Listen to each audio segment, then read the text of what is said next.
All right, so I'm working at the Yamaha shop. I'm in sales. There's this guy, he's a young guy, probably 20 years old. He had come from Russia. This is the story he told me. He had moved to the United States from Russia.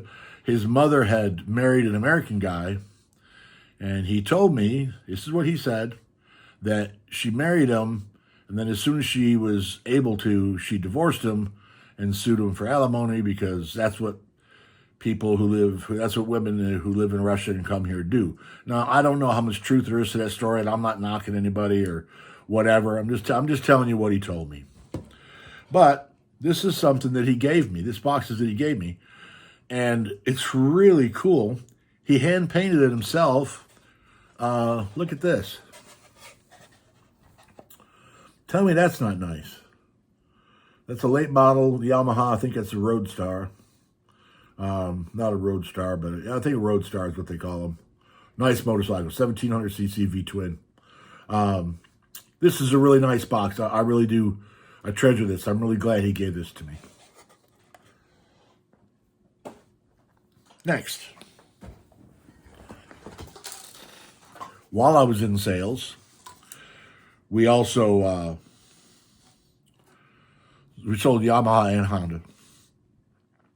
And there was a prize that you got from Honda for doing whatever in sales. I was actually pretty good at sales. I got out there and worked the floor. I hustled. I didn't sit at the desk and wait for the phone to ring. I got out there and worked it, and it actually went pretty well. Matter of fact, it went well enough that one day, the manager of the store, he come around every Friday and hand everybody their paycheck. And the manager of the store came over one day, sat down at my desk, and put my check on the desk in front of me, and then looked at me in all seriousness and said, "You better stop doing this or you're going to be making more money than me." Now, I was a bit confused by that statement because I was working commission. Any money that I got paid was because I did my job. I sold a motorcycle. Now I'm going to assume motorcycle, four-wheeler, whatever.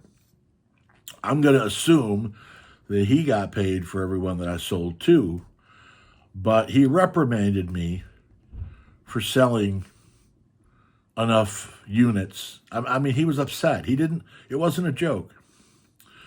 I ended up leaving not too long after that because, I don't know, the fire in me went away. That was a dumb thing for him to say. But anyway, for some sort of sales, whatever, you got one of these from Honda. They sent these out, gave them out to the salesman who did certain things. I don't remember now. But anyway, still in the box. I think it's cool. Let's see what else is there. I'm making a pile of stuff behind me because I got limited room here.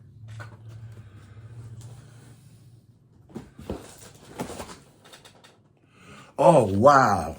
I forgot I even had this. Some years back, I was into racing motocross, enduro, and hare scrambles. And some years back, it was in the 90s, me and the kid next door, who we'll talk about one day, loaded up all of our stuff to get ready to go to the races, headed out to Fernwood, Mississippi, showed up at the racetrack. And Fernwood was an hour drive, probably, excuse me. Sorry. Fernwood was an hour drive. So we loaded up and we drive over there, and we're at the races at that track were not held that weekend. So we loaded up and drove over there for nothing. And it made me angry. So what I did was I started publishing, you don't complain about things, you fix it, right? So I started publishing a magazine called the Southern Off-Road News, which you may have seen hanging on the wall in the background. If not, I'll do a video on that one day too, so it's no big deal. But in that magazine, there was stories about the races and pictures of local people, but there was the name and location of each upcoming event for the next month or so. The magazine came out weekly, I believe. No, monthly. I don't remember now. I got them hanging on the wall. Anyway, there was the name at location, phone number of all the racetracks around and their racing schedule, so that all you had to do was look at the magazine and it would tell you where the races were, which was very helpful because motocross. I don't know how it is where you're at, but the motocross and the hare scramble, enduro community, they all know where all their stuff is going on. But if you're a newcomer, you can't. You're not inside the loop, so you don't know. So anyhow, I started publishing a magazine, and I ended up with subscribers in 13 states in Canada because Grandma and Grandpa loved to look at pictures of little grandson or granddaughter riding around the racetrack. And then came my first divorce, which kind of took the fire out of that project as well.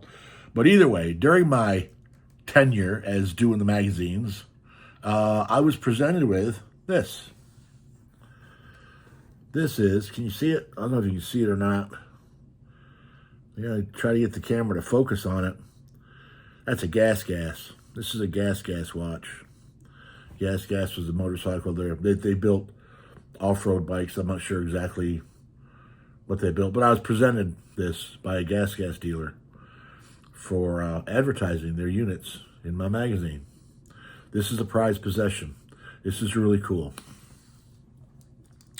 All right, let's see what else we got. I'll probably put this inside that blue box that I got from the Russian kid to protect it.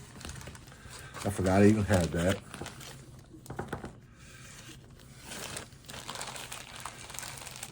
Wrap it up a little bit, make sure it stays protected. I see this going to 3 parts. Let's see what else we got.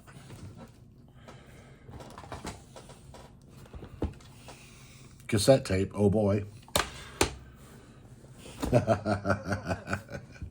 everybody out there who went to school around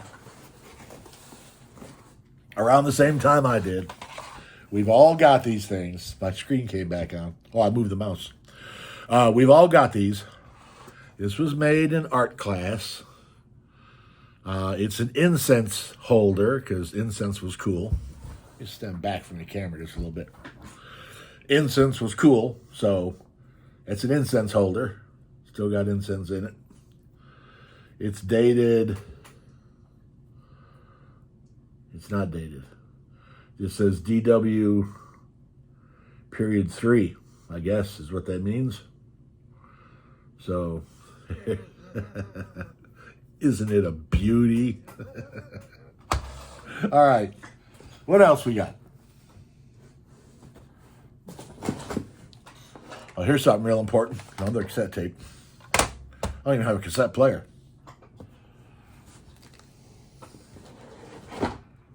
This is part of my HO train set.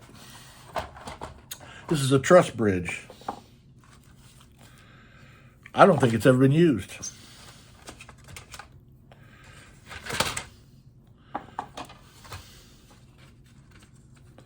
Yeah. There's the rail bed and the sides and all the gusset plates and all everything's in here. These are a little package of screws. Excuse me. Gonna do a video about that cough one day too. All right, well, here we go. This is a package of screws left over from the Visible airplane engine. The Visible airplane engine was a model. It wasn't mine. It was my brother's. It was really extra cool. It was a multi-cylinder radial. I have no idea what ever happened to it. I don't have it. I hadn't thought about it in years. Well, I guess let's break this up into 3. Sit tight.